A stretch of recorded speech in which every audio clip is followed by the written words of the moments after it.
பொதுப்பணித்துறை அதிகாரிகள் லஞ்சம் வாங்கிய விவகாரம் தொடர்பாக பொதுப்பணித்துறை அமைச்சர் லட்சுமி நாராயணன் பதவி விலக வேண்டும் என வலியுறுத்தி புதுச்சேரி சட்டப்பேரவையில் எதிர்க்கட்சி உறுப்பினர்கள் தர்ணா போராட்டத்தில் ஈடுபட்டனர். லஞ்சம் வாங்கி பொதுப்பணித்துறை அதிகாரிகளை சிபிஐ கைது செய்துள்ளது குறித்து சட்டப்பேரவை பேச வேண்டும் என எதிர்க்கட்சி தலைவர் ரா. சிவா உள்ளிட்ட திமுக, காங்கிரஸ் உறுப்பினர்கள் வலியுறுத்தினர். இதற்கு அனுமதி மறுத்த சபாநாயகரை முற்றுகையிட்டு தர்ணா போராட்டத்தில் ஈடுபட்டனர். அவர்களை அவை காவலர்கள் குண்டுக்கட்டாக வெளியேற்றினர்.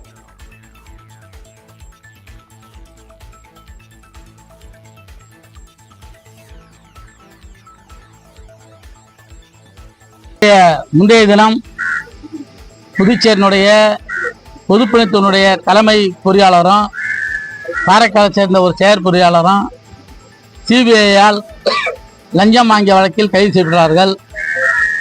ஒரு 7 ரூபாய் டெண்டர் விஷயத்தில் தொடர்ந்து அவங்களை கண்காணித்த சிபிஐ அதிகாரிகள் அவர்களை கைது செய்திருக்கிறார்கள். இது புதுச்சேரிக்கு மிகப்பெரிய அதிர்ச்சி ஏற்படுத்தியிருக்கிறது. ஒரு காரைக்கால் என்ற ஒரு பகுதிக்கே ஒரு டெண்டரிலே இவ்வளவு பெரிய முறைகேடு நடந்திருக்கிறது. புதுச்சேரியில் இருக்கின்ற அவர் வேலை செய்த காலத்தில் இருக்கின்ற அத்தனை வேலைகளையும் ஆய்வு செய்ய வேண்டும். தொடர்ந்து காரைக்கால் நடக்கின்ற வேலைகளெல்லாம் ஆய்வு செய்ய வேண்டும். புதுச்சேரியில் பொதுப்பணித்துறை மூலம் கடந்த 3 நாள் நடக்கிற வேலையெல்லாம் ஆய்வு செய்யணும்னு சொல்லிட்டு இன்னைக்கு சட்டமன்றத்தில் நாங்கள் கேட்டோம். கேள்வி நேரத்தை தள்ளி வச்சுட்டு இதை எடுத்துக்கணும். புதுச்சேரிக்கு அது ஒரு முக்கியமான இன்னைக்கு மக்கள் எல்லாம் எதிர்பார்த்து நிற்காங்க. அதை இந்த அரசாங்கம் என்ன செய்ய போகுதுன்றதை மக்கள் எல்லாம் எதிர்பார்த்து நிற்கிற சூழ்நிலையில் இதை நம்ம விவாதத்தை எடுத்துக்கணும்னு சொன்னோம். சபாநாயகர் மறுத்ததால் நாங்கள் அமர்ந்து தர்ணா செஞ்சு எங்களை குண்டு கட்டாயத்தை வெளியே போட்டிருக்காங்க.